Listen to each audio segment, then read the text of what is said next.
The laughter echoed through the grand ballroom like shards of broken glass. Cameras flashed, champagne flutes clinked, and in the center of the marble floor, Sophia's gown lay in shredded satin ribbons around her trembling legs. The men who had done it smirked and whispered, one holding up a torn piece of fabric like a trophy. Gasps rippled through the crowd as the 25-year-old model stood frozen, her heart pounding, humiliation searing through her like fire. Sofia Alvarez had worked for years to build her name in the New York fashion scene. She wasn't from money. Her mother cleaned offices, her father drove trucks, but she had the kind of beauty and poise that turned heads and opened doors. That night, she had been invited to a charity gala at the Metropolitan Hall, wearing a custom gown on loan from a designer whose approval meant everything. And now, because of them, that gown lay in tatters. The Bullies weren't strangers. Chase Dalton and his friends were children of influence, heirs to corporate empires, accustomed to treating everyone else like disposable entertainment. They'd targeted her the moment she walked in, eyes raking over her, smirks curling on their lips. Chase had leaned in earlier, reeking of expensive whiskey, whispering in her ear, "Bet you'd look better without that dress." She'd walked away without responding, hoping to avoid escalation. But predators thrived on reactions, and when the opportunity came, they took it. The accident happened fast. A fake stumble, an intentional grab, and in one swift, brutal motion, her dress tore. The music didn't even pause, just her life in that moment. She clutched at the remains of the gown, cheeks burning, aware of every phone aimed at her every murmur. A waitress appeared, with a tablecloth helping her cover up, but beneath the shame was something else, a familiar heat in her chest. Sophia had spent her teenage years in a dusty Brooklyn gym, training in traditional karate. Her father had insisted she learn to defend herself, saying, "You can't stop the world from trying to hurt you, but you can make them regret it." It had been years since she'd sparred, but the muscle memory was still there. She could have left. No one would have blamed her. But as Chase's laughter followed her toward the side hall, Sophia's humiliation began to transform into a focused, icy resolve. She replayed every sneer, every snicker, and decided she wasn't going to end the night as the girl everyone pitied. She would end it as the woman they feared. Near the catering area, she slipped into a quiet corner, adjusting the makeshift wrap around herself. Through the crowd, she spotted them again. Chase and his friends leaning against a column, drinks in hand, grinning like the world belonged to them. She knew she'd have her chance soon. They'd expect her to hide, to slink away, but Sofia Alvarez was walking straight toward the storm, and somewhere deep down, she smiled. Chase caught sight of her before the others did. His grin widened, and he tapped the shoulder of the man beside him, a heavy-set blonde, with the permanent sneer of someone who'd never been told no. "Well, well," Chase drawled, raising his glass in mock salute. "Didn't think you'd show your face again, sweetheart." Sophia kept walking. Her bare shoulders gleamed under the chandelier light, the tablecloth wrapped neatly around her like a gown designed for war. She didn't flinch at their laughter.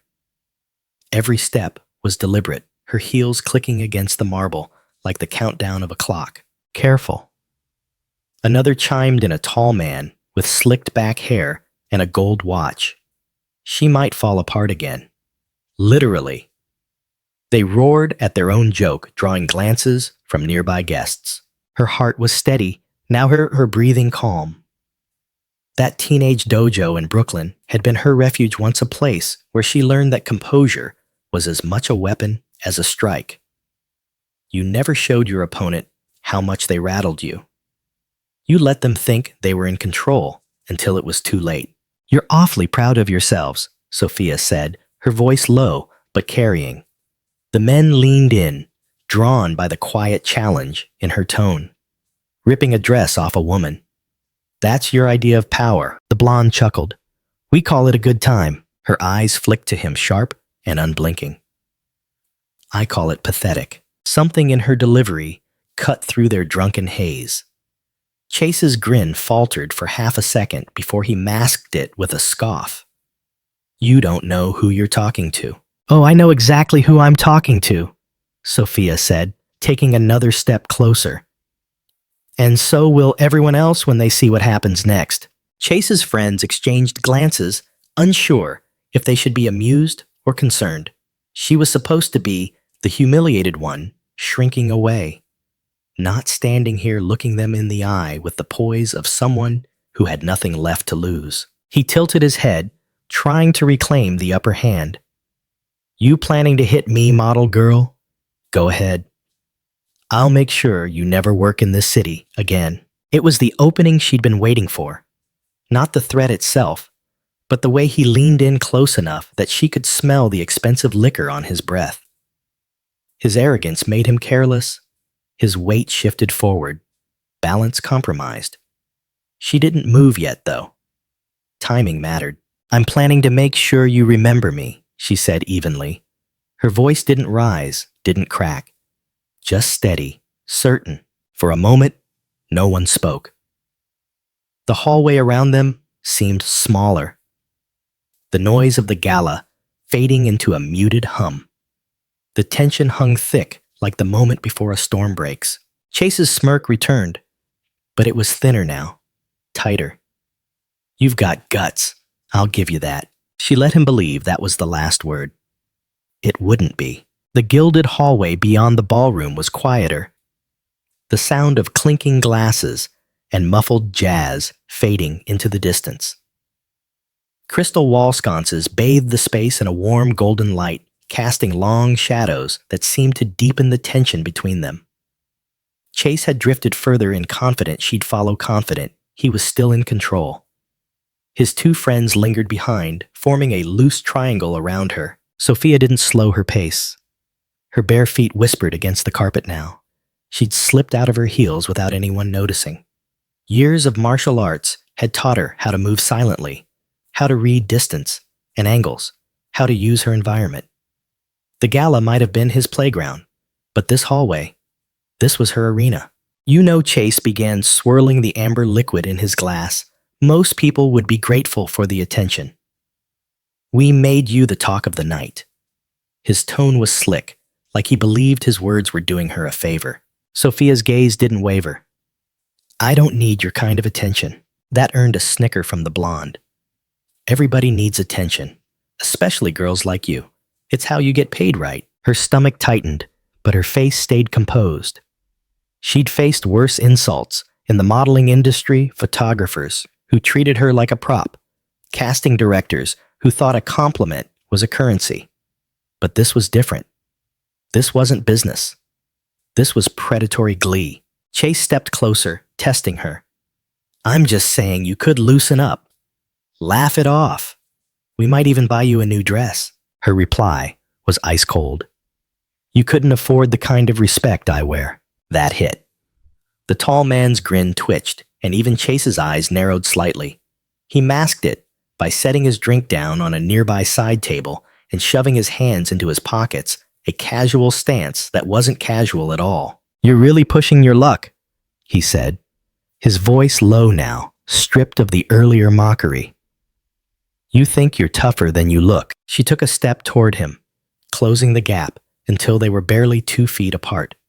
I don't think, Sophia said. I know. The blonde shifted uncomfortably. Hey, Chase. But Chase held up a hand, signaling him to stay quiet. His pride was hooked. This wasn't about the dress anymore. It was about ego. He was used to women folding, apologizing, retreating. And here she was, wrapped in a tablecloth, staring him down like she'd walked into this room for the sole purpose of cutting him down to size. I could make one call, he said, and your face would disappear from every magazine, every runway, every brand campaign. Poof, gone. She tilted her head slightly, eyes narrowing not in fear, but in calculation. And I could make one move, and you'd spend the rest of tonight in the ER. The hallway fell silent. One of the guests wandered in from the ballroom, took one look at the tableau, and immediately turned back around. The air was taut now, stretched thin by the electric hum of impending action. Chase smirked, but it was all bravado. Prove it. Her lips curved into the faintest smile. Gladly. The challenge hung in the air like a lit fuse. Chase shifted his stance, still thinking this was some kind of bluff, still believing his wealth and status made him untouchable. Sophia had seen that look before, on overconfident sparring partners who underestimated her because of her frame on men in crowded bars who thought intimidation was a kind of flirtation. They all learned the same lesson. She stepped closer, her bare feet silent on the carpet, her eyes locked on his. Every muscle in her body was engaged, coiled like a spring. The years in the dojo came back to her in crisp, precise memory, her father's voice reminding her to read her opponent's center of gravity, to watch the shoulders, not the eyes. Chase's shoulders had already betrayed him. His weight was forward, his balance weak. Last chance to walk away, she said quietly. He smirked, leaning in so close she could feel the heat of his breath. Make me? She did. Her palm shot upward in a clean, explosive arc, striking just beneath his sternum. The impact was sharp and decisive, a perfect blend of speed and controlled power. The sound wasn't loud, more a dull, resonant thump, but it carried a weight that made the blonde flinch just hearing it. Chase's eyes went wide, his mouth opening in a silent gasp as all the air rushed from his lungs. He stumbled back 2 steps, clutching his chest, his glassy bravado replaced by pure stunned shock. For a split second, he seemed suspended in that moment, an untouchable man, suddenly realizing he could be broken. The tall friend rushed forward, but Sophia's hand snapped up and warning fingers splayed her stance unshaken. Don't. Her voice wasn't loud, but it was absolute. The blonde hesitated, glancing between Chase, now hunched and wheezing, and Sophia, who stood perfectly still, breathing steady. This wasn't chaos. This was control. She hadn't swung wildly. She hadn't screamed. She'd delivered her message with surgical precision. You crazy, Chase tried, but the words dissolved into a fit of coughing. He bent at the waist, still trying to catch his breath, his pride collapsing faster than his posture. Sophia didn't move toward him. She didn't need to. Every inch of her body radiated composure, the quiet, unshakable kind that only comes from knowing you've already won. That, she said evenly, is what happens when you mistake cruelty for strength. The tall man finally took Chase by the arm, steadying him. The blonde muttered something under his breath, but it wasn't a threat. It was more like a curse aimed at the situation itself. A couple of curious guests peeked around the corner, murmuring at the sight. Word would travel fast.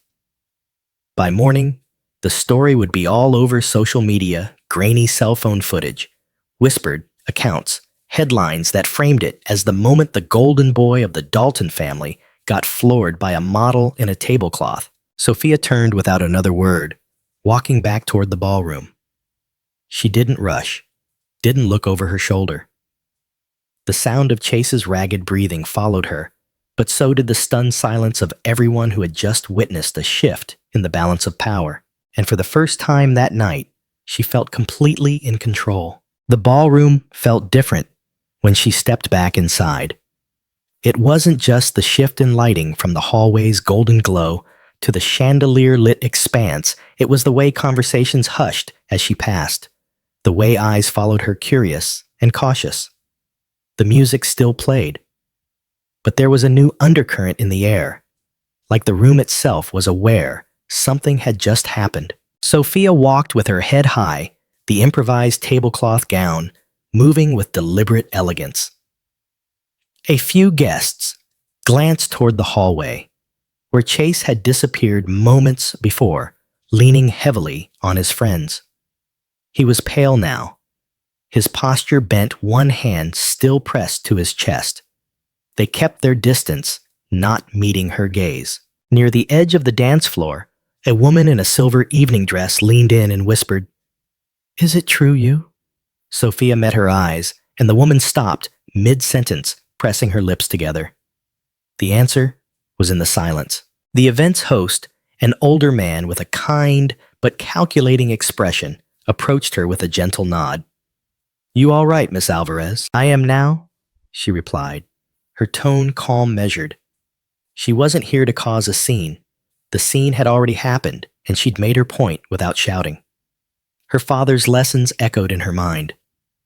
A clean strike and a quiet exit speak louder than any argument.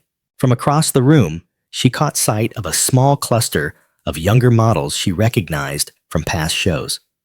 They were watching her with a mixture of awe and disbelief. One of them mouthed, "Thank you," as Sophia passed. That more than the stunned silence of the men she'd left behind told her she'd done the right thing. She made her way toward the main entrance, her plan to leave now that her dignity was firmly reclaimed. But just before reaching the double doors, she heard footsteps, Chase's voice hoarse but still tinged with pride, calling after her. You think this is over? He rasped his words, slightly slurred from the lingering shock of the strike. You just made the biggest mistake of your life. Sophia stopped, but didn't turn. No, she said, her voice low, but carrying across the space. I just made sure you remember mine. A ripple of murmurs moved through the crowd.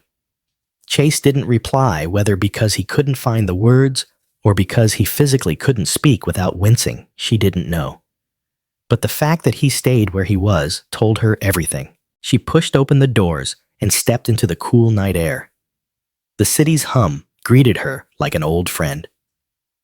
Somewhere in the distance, a siren wailed, mingling with the faint sound of traffic. She pulled the tablecloth tighter around her shoulders, not because she needed to cover up anymore, but because it felt like armor she'd earned.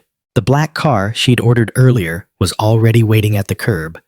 As she slid inside, she caught her reflection in the tinted glass eyes, steady, chin lifted. She didn't look like the woman who had been humiliated less than an hour ago.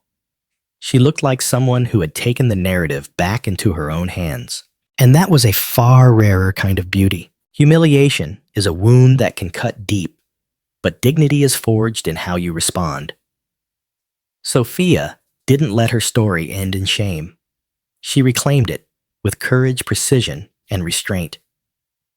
In a world where cruelty often hides behind power, the most effective stand you can take is one that leaves no doubt about your strength without sacrificing your self-respect. Violence was not her first choice, but when the moment came, she acted decisively and with purpose. The lesson is clear. You may not control what others do to you, but you can always control how you choose to rise after.